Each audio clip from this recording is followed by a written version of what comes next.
அனைவருக்கும் வணக்கம். Welcome to our channel ready learn achieve RL அகாடமிக்கு தங்களை அன்புடன் வருகிறேன். So TNPSC combine technical service எக்ஸாமோட ஏஇ டிகிரி நான் இன்டர்வியூ போஸ்ட், அதாவது அதில் ஹால் டிக்கெட் இன்ஸ்ட்ரக்ஷன் என்ன, தேர்வுக்கு செல்லும் முன் நம்ம பண்ண வேண்டியது பண்ணக்கூடாது. ஸோ கம்ப்ளீட் டீட்டெயில்ஸ் தான். ஏன்னா நிறைய பேர் வந்து புதுசாக எக்ஸாம் எழுத போவீங்க, அப்போ நீங்கள் என்ன பண்ணணும் அப்படின்றத பார்க்கணும். ஆல்ரெடி ஹால் டிக்கெட்டை வந்து எப்படி டவுன்லோட் பண்ணுறது அப்படின்னு சொல்லிட்டு ஹால் டிக்கெட் வீடியோவில் போட்டிருப்போம். அதை நான் உங்களுக்கு மேலே ஐ பட்டனில் கொடுக்குறேன். சரிங்களா, ஐ பட்டனில் கொடுக்குறேன், மறக்காம போய் பாருங்க. அதுக்கப்புறம் டவுன்லோட் பண்ணிட்டீங்க அப்படின்னா எக்ஸாம் போறதுக்கு முன்னாடி என்னென்ன ஹால் டிக்கெட்ல கொடுத்துருக்காங்க அப்படின்றது. ஃபர்ஸ்ட் உங்களுக்கு எக்ஸாம் ஸ்டார்ட் ஆகுறது எப்பயில இருந்து ஸ்டார்ட் ஆகுது அப்படின்னு பாத்தீங்கன்னா 16ஆம் தேதியில இருந்து உங்களுக்கு ஸ்டார்ட் ஆகுது. இது எங்க கொடுத்துருக்காங்க அப்படின்னு பாத்தீங்கன்னா டிஎன்பிசியில 4B அடெண்டம் 16ஆம் தேதி வந்தது. அதுல வந்துட்டு எக்ஸாம் டேட் ஆனது அனௌன்ஸ்மெண்ட் பண்ணிட்டாங்க. சரிங்களா, கிட்டத்தட்ட ஒரு மாசத்துக்கு முன்னாடியே அனௌன்ஸ்மெண்ட் பண்ணிட்டாங்க. ஸோ இதில் வந்து சிவில் இன்ஜினியரிங் தான் ஃபர்ஸ்ட் எக்ஸாம். 398 கோடுக்கு சிவில் இன்ஜினியரிங் தான் ஃபர்ஸ்ட் எக்ஸாம். அடுத்து டிராவல் டூரிசம், அதுக்கப்புறம் பார்த்தீங்கன்னா உங்களுக்கு environmental science, industrial safety and health, architecture, financial cost accountancy, environmental chemical engineering, அப்புறம் பார்த்தீங்கன்னா கிரிமினாலஜி, அப்புறம் அக்ரிகல்ச்சரே ரெண்டு டைப்ல இருக்கும். 491 ஒன்று, 562 ஒன்று இருக்கும். சரிங்களா, பிசினஸ் அட்மினிஸ்ட்ரேஷன், ஆர்கியாலஜி, ஹார்டிகல்ச்சர், அப்புறம் அக்ரிகல்ச்சர், கெமிஸ்ட்ரி, சுவாலஜி, பாட்டனி, அதுக்கப்புறம் எலக்ட்ரிக்கல் அண்ட் எலக்ட்ரானிக்ஸ் இன்ஜினியரிங். இந்த 400 இதுதான் வந்து பாத்தீங்கன்னா டிஎன்இபி தரப்புல இருந்து நடக்கக்கூடிய எக்ஸாம். இது வந்து பேக்லாக் ஷார்ட்ஃபால் வேகன்சிஸ்க்கு மட்டும்தான் கொடுத்துருக்காங்களே தவிர ரொம்ப பெருசா கொடுக்கல. சரிங்களா, அதுவும் நல்லா ஞாபகம் வச்சுக்கோங்க. ஸோ இது அடிஷ்னலா வந்து இந்த எக்ஸாம் முடிஞ்சதுக்கு அப்புறம் மேபி வேணா வரலாம். ஸோ 20ஆம் தேதி வரைக்கும் உங்களுக்கு என்ன பண்ணிருக்காங்க, ஆகஸ்ட்ல 20ஆம் தேதி வரைக்கும் கொடுத்துருக்காங்க. அதுக்கப்புறம் பாத்தீங்கன்னா உங்களுக்கு செப்டம்பர் 7ஆம் தேதி ஆரம்பிக்கும். செப்டம்பர் 7ஆம் தேதி முதல் எக்ஸாமே பாத்தீங்கன்னா அக்ரிகல்ச்சர், மெக்கானிக், ஆட்டோமொபைல். ஸோ இந்த எக்ஸாம் எழுதிட்டு முடிச்சுட்டு வரவங்க எப்படி இருந்தது எக்ஸாம் அப்படின்றத இந்த 9600420448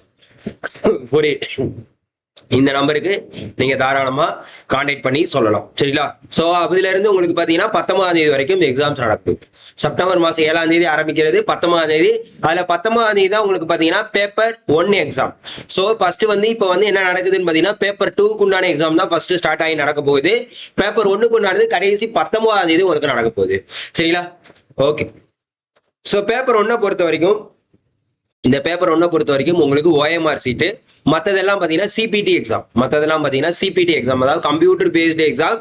ஸோ கம்ப்யூட்டர் பேஸ்டு எக்ஸாம் எப்படி அட்டன் பண்றது தெரியலன்னா சார் அதுக்கு ஒரு வீடியோ போடுங்கன்னா கமெண்ட் பண்ணுங்க, தாராளமா அதுக்கும் இது வீடியோ போடுறோம். அதே மாதிரி OMR எப்படி ஃபில் பண்றதுன்னு தெரியலனா அதையும் நான் உங்களுக்கு சொல்லுவேன். சரிங்களா, ஸோ இது ரெண்டும் வீடியோ வேணா பழைய வீடியோ இருக்கு, அதையும் நான் உங்களுக்கு என்ன பண்றேன் டிஸ்கிரிப்ஷன்ல வைக்கிறேன். அந்த வீடியோவை பார்த்து நீங்க தெரிஞ்சுக்கலாம். சிபிடி எப்படி அட்டன் பண்றது, OMR சீட் எப்படி ஃபில் பண்றது அப்படின்றதையும் நம்ம பார்த்துக்கலாம்.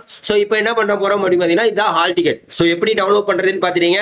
சிபிடி எக்ஸாம் என்ன, நீங்க ஃபர்ஸ்ட் எழுத போறது பேப்பர் 2 நாள் சிபிடி எக்ஸாம் தான் மேக்ஸிமம் இருக்க போகுது. சரிங்களா, சிபிடி எக்ஸாம் அதுல வந்து உங்களுக்கு ஹால் டிக்கெட். சோ இதான் உங்களுக்கு ஹால் டிக்கெட். இதை வந்து கண்டிப்பா வந்து colour print or black and white எதுனாலே எடுத்துக்கோங்க.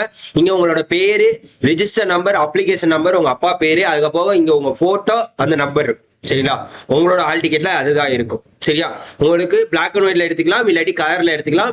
வேணும்னா ஒரு போட்டோ எடுத்துக்கோங்க. கம்ப்யூட்டர் பேஸ்டு எக்ஸாம் டெஸ்ட்டை பொறுத்த வரைக்கும் உங்களுக்கு மேக்ஸிமம் பேனா தேவைப்படாது. இருந்தாலும் ஒரு பிளாக் பென் எடுத்துக்கோங்க. ரஃப் சீட் வந்து அவங்க கொடுத்துருவாங்க கம்ப்யூட்டர் பேஸ்டு எக்ஸாமை பொறுத்த வரைக்கும். சரியா, அதனால ஒரி பண்ணிக்க வேண்டாம்.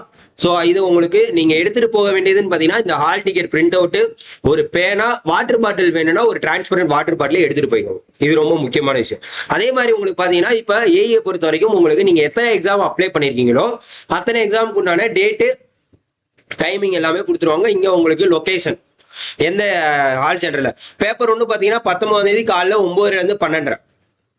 மற்றதெல்லாம் சிபிடி, இந்த கணினி வழிவு தேர்வு போட்டிருக்கலாம் சிபிடி. இது வந்து OMR. ஸோ அப்படின்றத உங்களுக்கு கம்ப்யூட்டர்ல தான் எழுத போறீங்க, அதனால வந்து கொஞ்சம் ரிலாக்ஸேஷனாவே இருக்கலாம்.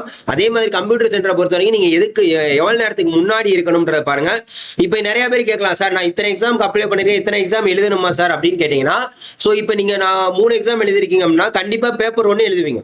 அது போக 3 எக்ஸாம்ல இப்போ நீங்க மெக்கானிக்கல் மட்டும் எழுதுறீங்க அப்படின்னா நீங்க மெக்கானிக்கலுக்கு மட்டும் எலிஜிபிள் ஆகுங்க. உங்களுக்கு ரிசல்ட் வரப்ப மெக்கானிக்கலுக்கு சேர்த்து வரும். சரியா, இல்ல சார் நான் அக்ரிக்கு மட்டும் எழுதுறேன், இல்ல சார் நான் உங்களுக்கு இண்டஸ்ட்ரிக்கு மட்டும் எழுதுறேன்னா எதுனாலும் நீங்க எழுதுறதை பொறுத்து அதுக்கு மட்டும் தான் வரும். இல்ல நான் 3மே எழுதுறேன்னா 3க்குமே உங்களுக்கு ஓவரால் ரேங்க், கம்யூனல் ரேங்க் வரும் ரிசல்ட் வரப்ப. எல்லா எக்ஸாமும் எழுதலாம். இல்ல சார் நான் எல்லா எக்ஸாமும் கம்பல்சரி எழுதணுமான்னு கேட்டீங்கன்னா கம்பல்சரி கிடையாது. சரிங்களா? ஏதாச்சும் ஒண்ணு நீங்க விட்டாலும் அதுக்குண்டான எக்ஸாமுக்கு மட்டும் தான் நீங்க எலிஜிபிள் இல்லையே தவிர மத்ததுக்கெல்லாம் நீங்க எலிஜிபிள் தான். ஆனா பேப்பர் ஒன்று வந்து கம்பல்சரி. பேப்பர் ஒன்று வந்து கம்பல்சரி. நீங்க எழுதலைன்னா இது எல்லாமே வேஸ்ட் தான். சரியா? ஓகே. இங்க பாருங்க முக்கிய அறிவுரைகள். ஸோ டைமிங் நீங்க எப்போ வரணும் அப்படின்னு பாத்தீங்கன்னா, காலையில வரதா இருந்தா உங்களுக்கு 9:30க்கு எக்ஸாம்னா நீங்க வந்து 8:30க்குள்ள என்ன பண்ணிருக்கணும்? 8:30 to 9க்குள்ள கண்டிப்பா இருக்கணும். எங்க எக்ஸாம் சென்டர்ல. தேர்வு தொடங்கும் நேரம் 9:30. சரியா? நல்லா ஞாபகம் வச்சுங்க. 8:30 to 9க்குள்ள இருக்கணும். புரியுதா உங்களுக்கு? 8:30 to 9க்குள்ள நீங்க இருக்கணும். 9:30க்கு எக்ஸாம். மதியானம் அப்படின்னா 2:30 மணிக்கு எக்ஸாம்னா 1:30 to 2. மதியானம் 1:30 to 2க்குள்ள நீங்க இருக்கணும். அதுக்கப்புறம் பாருங்க என்னென்ன கேட்கறாங்கன்றத கண்டிப்பா இது ஃபாலோ பண்ணிக்கோங்க. அதுக்காண்டி தான் இது. தேர்வாணையத்தின் இணையதளத்தில் இருந்து பதிவிறக்கம் செய்யப்பட்ட அனுமதி சீட் ஹால் டிக்கெட் எடுத்துக்கணும்.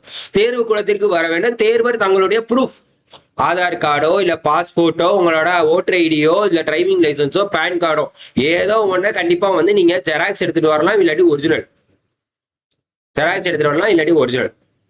சரியா? உங்க 2வது பாயிண்ட். 3வது பாயிண்ட் பாத்தீங்கன்னா, தேர்வு கூட அனுமதி சீட்டில் தேர்வின் புகைப்படம் அச்சிடப்படவில்லை அல்லது தெளிவாக இல்லை. உங்களோட போட்டோ வந்து மேல இருக்கு பாத்தீங்களா, அது தெளிவாக இல்லை, அப்படி அச்சிடப்படவில்லை, உங்களோட தோற்றத்தோட பொருந்தலை அப்படின்னா ஒரு பாஸ்போர்ட் சைஸ் போட்டோ எடுத்துட்டு போய் பாஸ்போர்ட் சைஸ் போட்டோ எடுத்துட்டு போயிருங்க. அதே மாதிரி பாருங்க, தேர்வர் தன்னுடைய கடவுச்சீட்டு அளவிலான புகைப்படம் ஒன்றினை வெள்ளை காகத்தில் ஒட்டி.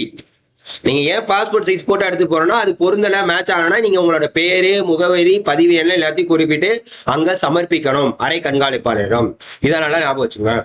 தேர்வாணைய அறிவிக்கையில் குறிப்பிடப்பட்டுள்ள செல்போன் உள்ளிட்ட மின்னணு சாதனங்கள் மற்றும் இதர தடை செய்யப்பட்டுள்ள பொருட்களை தேர்வர்கள் தேர்வு கூடத்திற்கு கொண்டு வர அனுமதி இல்லை. உங்களுக்கு செல்போனோ ஏதோ ஒன்று திங்ஸ் இருந்துச்சுன்னா கண்டிப்பா நீங்க யாராச்சும் கூட கூட்டு போயிருந்தாலும் சரி, உங்களோட பேக்ல வச்சு வெளியே வச்சிருங்க. உங்களோட பேக்ல வச்சு என்ன பண்ணிடலாம், வெளியே வச்சிடலாம். தயவு செய்து அதை பாத்துங்க. ஓகேவா? எந்த இதுக்குமே எலிஜிபிள் கிடையாது, அலௌடு கிடையாது. வாட்ச் வந்து வேணா நார்மல் அனலாக் வாட்ச் கட்டிட்டு போங்க. ஆனா அதுவும் அலோவ் பண்ண மாட்டாங்க சிபிடி எக்ஸாம்ல. சிபிடி எக்ஸாம்ல மேக்சிமம் அதையும் அலோவ் பண்ண மாட்டாங்க. ஸோ இதை நல்லா புரிஞ்சுக்கோங்க. சரியா? அதையும் அலோவ் பண்ண மாட்டாங்க. பட் இருந்தாலும் கட்டிட்டு போங்க. அனலாக் வாட்ச் கழட்ட சொன்னாங்கன்னா கழட்டி வச்சுட்டு தான் போகணும். கீ கொண்டு எடுத்துட்டு போக முடியாது. அதனால உங்களுக்கு நீங்க என்ன பண்ணீங்க, பேக் எடுத்துட்டு போயிருங்க. வெளியே வைக்க சொல்றதுக்கு இடம் வச்சிருப்பாங்க. அதுல உங்களோட கீ, வாட்ச் எதுனாலும் வந்து வச்சுட்டு போயிடலாம். தேர்வு முடிவதற்கு முன்பாக தேர்வறையை விட்டு வெளியேற அனுமதிக்கப்பட மாட்டார். நிறைய பேர் எக்ஸாம் எழுதிருப்பீங்க. சில பேர் புதுசா எழுதுவீங்க. புதுசா எழுதுறவங்களுக்கு இது ரொம்ப யூஸ்ஃபுல்லா இருக்கும். தயவு செய்து பாத்துங்க. இந்த தேர்வு கூட அனுமதி சீட்டு வழங்கப்படுவதால் மட்டுமே இந்த பணி நியமனம் எடுத்து. நிறைய பேர் நான் ஹால் டிக்கெட் வாங்கிட்டேன், அதனால எனக்கு போஸ்டிங் கன்ஃபார்ம்லாம் கண்டிப்பா வாய்ப்பே கிடையாது. பாஸ் ஆனாலே போஸ்டிங் கன்ஃபார்ம் பண்றது தெரிய மாட்டேங்குது. அதனால புரிஞ்சுக்கணும். அடுத்து, மாற்றுத்திறனாளி விண்ணப்பதாரர்கள் தமிழ் தகுதி தேர்வு எழுதுவதிலிருந்து அவர்கள் விண்ணப்பத்தில் அளித்துள்ள விவரங்கள் சான்றிதழ்கள் ஏற்புடையது என கருதப்படில் விளக்க தெரிவிக்குது. அவங்களுக்கு தமிழ் எலிஜிபிலிட்டி தேவை கிடையாது. சரியா? மாற்றுத்திறனாளி தேர்வர்களுக்கு 1 மணி நேரத்திற்கு 20 நிமிடங்கள் கூடுதலாக வழங்கப்படும். 1 மணி நேரத்துக்கு 20 நிமிடங்கள் கூடுதலாக வழங்கப்படும். அதே மாதிரி கம்ப்யூட்டர் பேஸ்ட் டெஸ்ட். நீங்க போய் ஹாலில் உட்காந்துட்டீங்க, உங்களுக்குன்னு ஒரு அலோகேஷன் அலோக் பண்ணிடுவாங்க போட்டோ எடுத்துட்டு. அப்ப நீங்க போனீங்கன்னா உங்களுக்கு வந்து யூசர் ஐடி பாஸ்வேர்டு ஒன்று கொடுப்பாங்க. சரிங்களா? அதே மாதிரி அதுல போனோடனே ஒவ்வொரு இன்ஸ்ட்ரக்ஷன் அவங்க இன்விஜிலேட்டர் கொடுப்பாங்க. சூப்பர்வைசர் அங்க இருக்கக்கூடிய இன்விஜிலேட்டர் கொடுப்பாங்க. அதன்படி கட்டாயம் நடந்துக்கணும். சரிங்களா? உங்களுக்கு கொஸ்டின் வந்து எப்படி ஓஎம்ஆர் அது உங்களுக்கு பிரிண்டர்ல எப்படி இருக்கோ அதே மாதிரி தான் ஒரு பக்கத்துல இங்கிலீஷ் அண்ட் தமிழ்ல இருக்கும். சில எக்ஸாம் பேட்டர்ன்லாம் பாத்துங்க. சிலதுக்கு வந்து உங்களுக்கு இங்கிலீஷ்ல மட்டும்தான் வரும், சிலதுக்கு தமிழ்ல மட்டும்தான் வரும். இங்கிலீஷ் அண்ட் தமிழ்ல வரும். ஸோ இதெல்லாம் தெரியும். நல்லா பார்த்துக்கிட்டு நீங்க என்ன பண்ணணும், நெக்ஸ்ட் நீங்க மவுஸை வச்சுதான் மேக்சிமம் வந்து என்ன பண்ண முடியும், ஆன்சர் பண்ண முடியும். இதெல்லாம் சிபிடி எக்ஸாம்ல நான் தெளிவா உங்களுக்கு சொல்லியிருப்பேன். இந்த வீடியோ கீழே இருக்கு, தயவு செய்து போய் பாருங்க. சரிங்களா? அந்த வீடியோ கீழே இருக்கு. கீழேயும் மேல ஐ பட்டன்லயும் கொடுத்துருப்பேன். சிபிடி எக்ஸாம் ஓஎம்ஆர் எப்படி ஃபில் பண்றது எல்லாமே உங்களுக்கு சொல்லிடுவேன். அதே மாதிரி கம்ப்யூட்டர் பேஸ்டு டெஸ்ட்டை பொறுத்த வரைக்கும் டைம் ஸ்டார்ட் ஆகுறது ஆட்டோமேட்டிக்கா ஸ்டார்ட் ஆகும். அதே மாதிரி முடிகிறது கரெக்டா டைமுக்குள்ள முடிஞ்சிடும். நீங்க திருப்பி போய் ஐயோ இது தப்பா இருக்கே இதை நான் சரி பண்ணுமேன்னு நினைச்சீங்கன்னா கண்டிப்பா வாய்ப்பு கிடையாது. ஆட்டோமேட்டிக்கா தேர்வு முடிஞ்சோடனே உங்களுக்கு முடிஞ்சிடும். சரிங்களா? ஸோ எல்லாத்துக்குமே என்ன பண்ணிடுவாங்க, ரஃப் சீட்டு ஒன்று கொடுத்துருவாங்க. அதை வச்சு நீங்க என்ன பண்ணலாம், ரஃப் ஒர்க் பண்ணி பார்த்துக்கலாம். சம்ஸோ ஏதோ ஒன்று சால்வ் பண்றதுக்கு. தேர்வு முடிஞ்சதுக்கு அப்புறம் அதையும் வாங்கிக்குவாங்க. தேர்வு முடிஞ்சதுக்கு அப்புறம் அதையும் வாங்கிக்குவாங்க. அதே மாதிரி அவங்க ஒரு அட்டண்டன்ஸ் சீட்டு மாதிரி கொடுப்பாங்க. அதுல நீங்க கையெழுத்து போட வேண்டியது இருக்கும். சரிங்களா? இதெல்லாமே பாத்தீங்கன்னா அதே மாதிரி ஓஎம்ஆருக்கு பாத்தீங்கன்னா கருமை நிற pen, ball point pen, black ball point pen தான் கண்டிப்பா யூஸ் பண்ணணும். ஓஎம்ஆர்ல உங்களுக்கு 9 மணிக்கு என்ன பண்ணிடுவாங்க, இன்ஸ்ட்ரக்ஷன் சொல்லிடுவாங்க. 9:15 15 நிமிஷத்துக்கு முன்னாடி உங்களுக்கு கொஸ்டின் பேப்பர் கொடுத்துருவாங்க. 9:30க்கு எக்ஸாம் நீங்க ஸ்டார்ட் பண்ணிடலாம். ஸோ இந்த மாதிரி இன்ஸ்ட்ரக்ஷன்லாம் என்ன பண்ணுவோம் நம்ம இதுல கொடுத்துருப்போம். ஓஎம்ஆர் எப்படி ஃபில் பண்றது எல்லாமே பாத்துக்கணும். சரியா? கிளியராங்க. இந்த விருந்தினருக்கு மேல மெயின்ஸ் எக்ஸாம்ல வரும். ஸோ இதுதான் ஓவராலா ஆல் டிக்கெட். ஸோ எக்ஸாம்ஸுக்கு நீங்க எதுவுமே இன்ன வரைக்கும் படிக்கல சார், நான் எதுவுமே படிக்கல சார், என்ன சார் பண்றது அப்படின்னா ஏஇ டெஸ்ட் பேட்ச் போட்டிருக்கோம் சில குறிப்பிட்ட போஸ்ட்டுகளுக்கு மட்டும். ஸோ வேணும்னா கடைசி நிமிஷத்துல வாங்கி படிக்கணும் அப்படின்னு நினைச்சீங்கன்னா தாராளமா வாங்கி படிங்க. ஸோ உங்களுக்கு ஒவ்வொரு எக்ஸாம் ஒவ்வொரு பாயிண்ட் ஆஃப் வியூ ஸ்டேஜஸ்ல ஒவ்வொரு டேட்ல நடக்க போகுது. ஸோ நீங்க எதுவும் ப்ரிப்பேர் பண்றீங்க, இப்போ எதுவும் இன்ன வரைக்கும் படிக்கல, இனிமேல் வாங்கி படிக்க போறீங்கன்னா தாராளமா இதை வாங்கி யூஸ் பண்ணுங்க. தாராளமா என்ன பண்ணுங்க, இதை வாங்கி யூஸ் பண்ணி மறக்காம உங்க ஃப்ரெண்ட்ஸ் எல்லாருக்கும் ஷேர் பண்ணுங்க. எல்லாமே பிடிஎஃப் டெஸ்ட் பேட்ச் முழுக்க முழுக்க உங்களுக்கு சிலபஸை பேஸ் பண்ணி தான் இருக்கும். தாராளமா வாங்கி என்ன பண்ணுங்க, ஸோ சாம்பிள்ஸ் எல்லாம் பார்த்துக்கோங்க. பார்த்துக்கிட்டு உங்களுக்கு ஓகேனா மட்டும் தாராளமா வாங்கி பிடிஎஃபா வாங்கி யூஸ் பண்ணிக்கோங்க. மறக்காம உங்க ஃப்ரெண்ட்ஸ் எல்லாருக்கும் ஷேர் பண்ணி விடுங்க. சரிங்களா? Thank you so much.